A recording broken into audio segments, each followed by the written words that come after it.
When you've been married 25 years, you think you've heard every version of "till death do us part." Well, at our silver anniversary party last fall, my husband stood up in front of 60 of our closest friends and family, raised his glass, and announced that his ex-fiancée, the woman he almost married before me, was on her way over. Then he looked right at me and said, "Carol, if you don't like it, there's the door." So I smiled the calmest smile I'd felt in years, reached into my pocket, pulled out the house keys, and placed them in Pamela's hand the minute she walked in.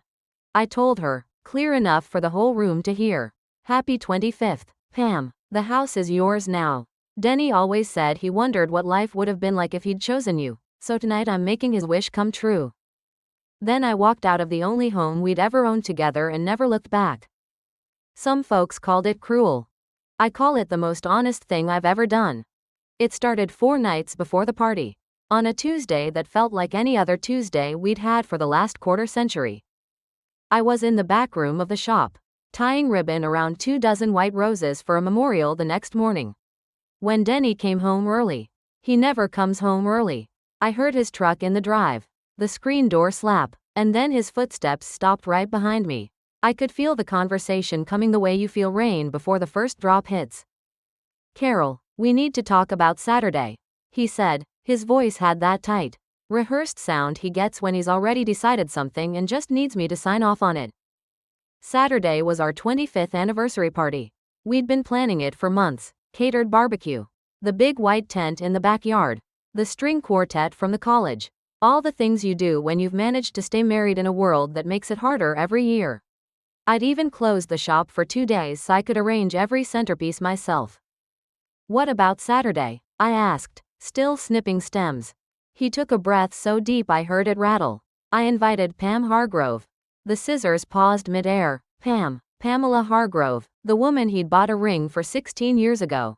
The woman whose engagement picture used to sit on his mother's piano until the day I walked into his life. I hadn't heard that name spoken out loud in our house in at least 15 years. "She's in town for a wedding she's planning in Portland," he went on, like he was reading from a memo. "I ran into her at the co-op. We got to talking. She asked about the party. I said she should come." He lifted his chin the way he does when he's daring someone to argue. "This is my celebration too. Carol, I have a right to invite whoever I want. If you can't handle that, then maybe you shouldn't be here Saturday night." There it was, the line in the sand drawn with 25 years of shared history on one side and his ego on the other. I set the scissors down real slow, wiped my hands on my apron, and looked him straight in the eye. "Denny," I said, soft and steady, "I will be the most grown-up wife you have ever seen in your life." He blinked. That wasn't the reaction he'd braced for. He'd come in ready for tears, yelling, maybe a slammed door. Instead he got quiet agreement, and it threw him off balance. "You sure?" he asked, suspicion creeping in. "Completely," I answered. He studied my face for another few seconds, then gave a short nod like a man who'd just won an argument he never had to fight. "Good, I knew you'd come around." He walked out of the room whistling. He had no idea the storm had already started forming. That night, after he fell asleep with the TV still muttering in the living room, I sat at the kitchen table with a single lamp on and my phone in my hand. I didn't cry, I didn't throw anything, I just opened my contacts and called the one person who's known me since we were 12 years old. "Eileen," I whispered when she answered. "Do you still have that little studio apartment above your garage out on Aubrey Butte? Always has a key under the blue pot for you. Carol, you know that. What's going on?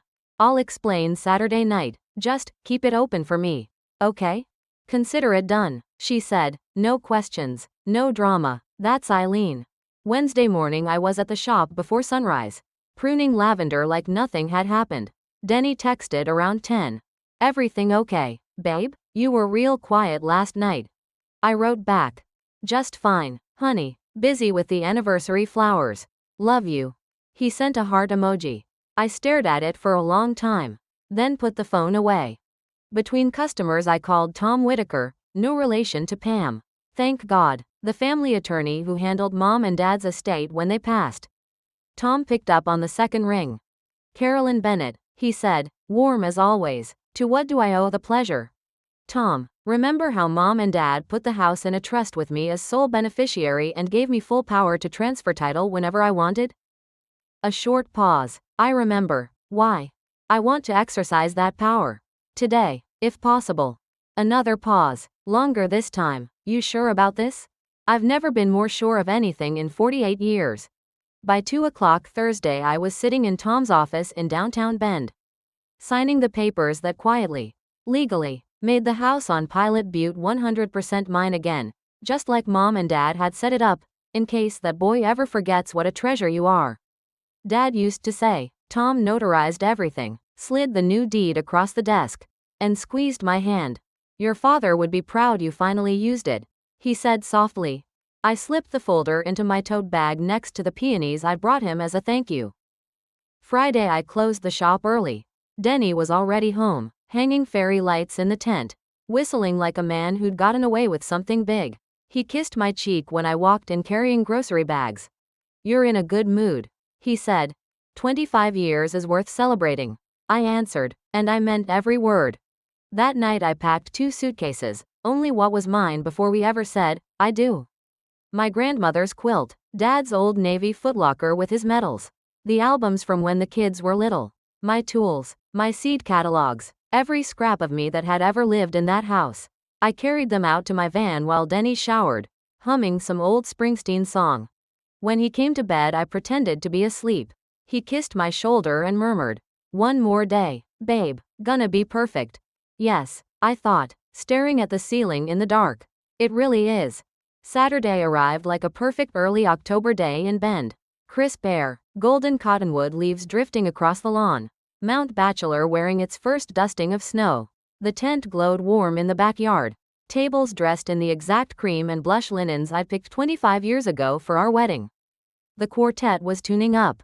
Shirley from the shop had outdone herself with the centerpieces, huge lush arrangements of dahlias, garden roses, and eucalyptus that made people stop and inhale when they walked in. I wore the same soft champagne-colored dress I'd worn to our youngest daughter's wedding 2 years ago. Denny looked handsome in his navy suit, moving through the crowd shaking hands, laughing too loud, checking his watch every 5 minutes. Guests kept coming. Neighbors we'd known since the kids were in diapers. Cousins from Eugene, old college friends, even Denny's retired boss who'd flown up from Medford. 60 people, easy. Everyone kept telling me how beautiful everything was. How lucky we were. How rare 25 years is these days. I just smiled and thanked them and refilled champagne flutes like the perfect hostess I'd always been. Around 6:30 the sun slipped behind the hills and the fairy lights came on. Denny clinked his glass, made a little speech about the best quarter century a man could ask for, and everyone raised their glasses to us. He was glowing. Then his phone buzzed. He glanced at it, grinned, and leaned toward me. She's here. I felt the whole tent go still, the way rooms do when people sense something big is about to happen. I set my glass down, smoothed my dress, and walked to the front door before he could. I opened it myself.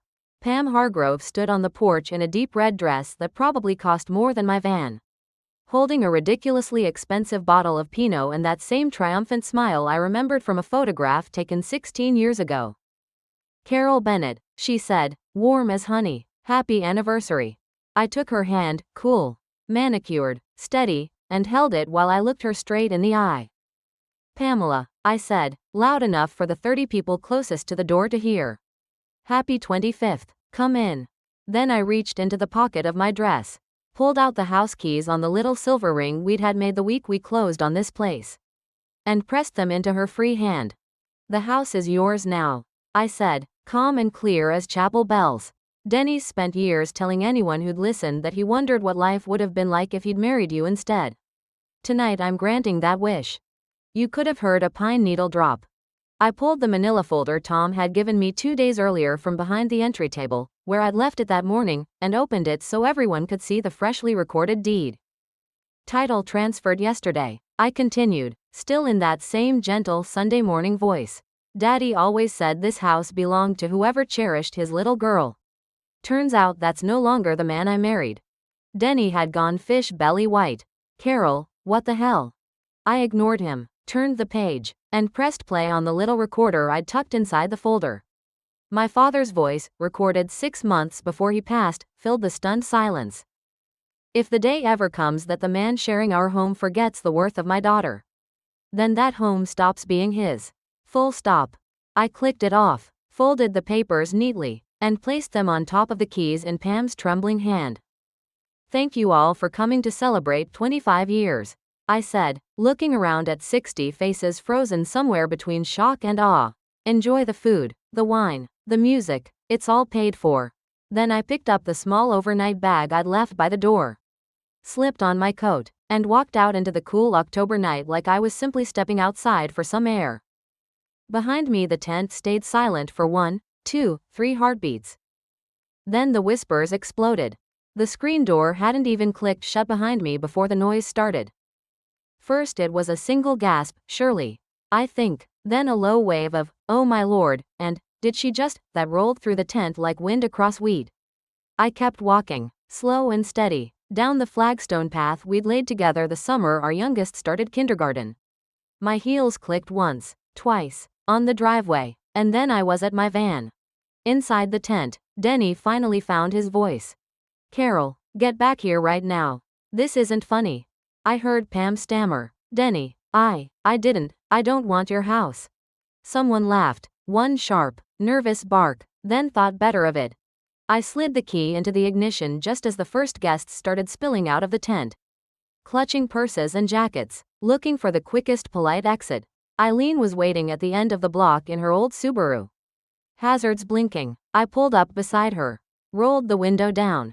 You good? She asked. Better than good, I said.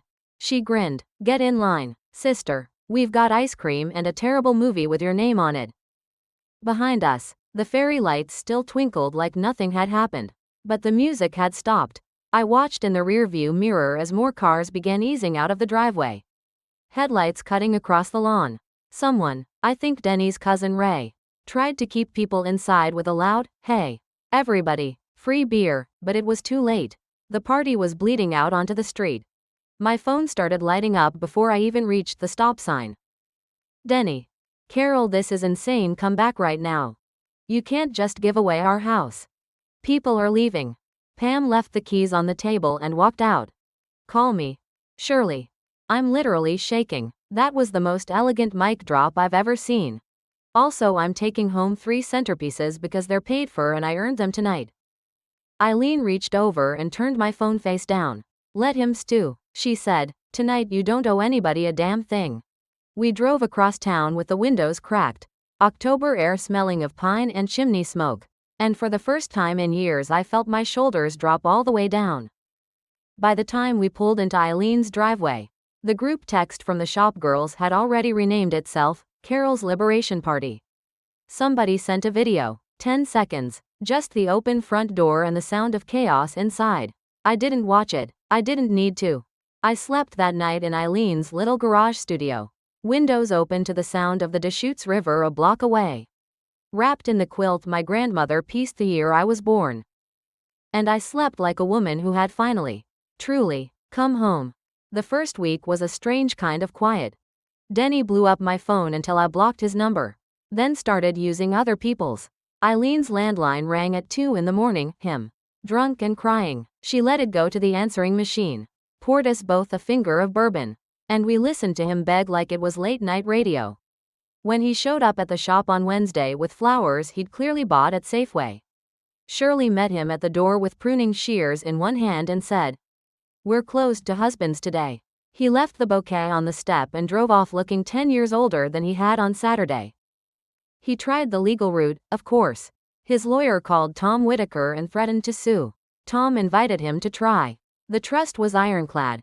Dad had seen too many friends lose everything in divorces back in the 70s and made sure his only daughter never would. Denny's name had never been on the deed, only on the mortgage we paid together. Turns out you can't sue for something you never actually owned. By the end of October the house sat empty. The tent company came and took their tables. The caterer boxed up what was left of the prime rib. Denny moved into the extended stay off Highway 97 with 2 suitcases and a look on his face I hope I never wear. Pam Hargrove? She changed her business number and apparently told anyone who asked that she'd been used as a pawn in someone else's midlife crisis.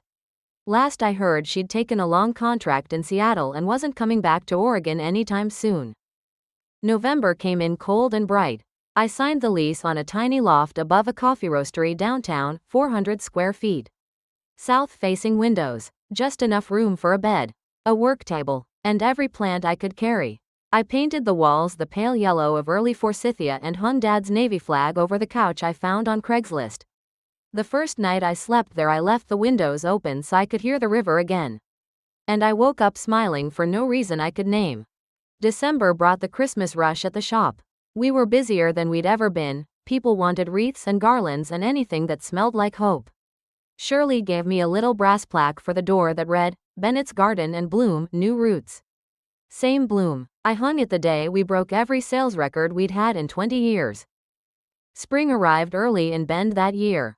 I turned 49 on a Tuesday. Celebrated with Eileen and the girls over tacos and margaritas on the rooftop of the brewery.